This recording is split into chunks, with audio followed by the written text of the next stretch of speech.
我是台中慈济医院胸腔内科邱国良医师。那其实现在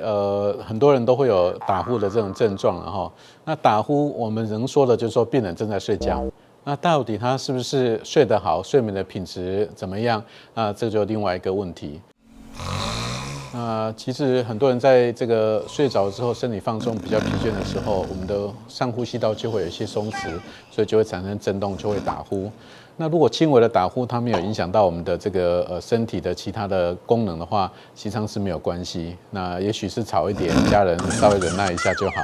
可是如果说他这个打呼很严重，造成呼吸道的阻塞，那有些病人就会吸不到气，甚至产生呼吸中止，那就可能罹患了另外一个疾病，叫做睡眠呼吸中止症。那比较严重的睡眠呼吸中止，因为他的睡眠品质不好，因为打呼啦、吸不到气，我们人会挣扎，所以他就会睡得很浅，睡得醒醒。那甚至他呼吸中止之后产生了一些缺氧，那这些缺氧会造成器官身体各个器官的一些影响，比如说常见的就是血管硬化，它可能会产生高血压。那心脏缺氧可能产生心肌梗塞、心脏衰竭、心脏肥大或者心律不整。那脑缺氧除了说倦怠啦，整天浑浑噩噩，这个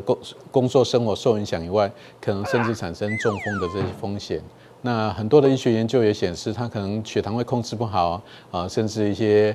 肝脏啊、肾脏功能都受损等等。所以除了打呼以外，还更重要的是我们要重视它有没有其他疾病造成身体的影响。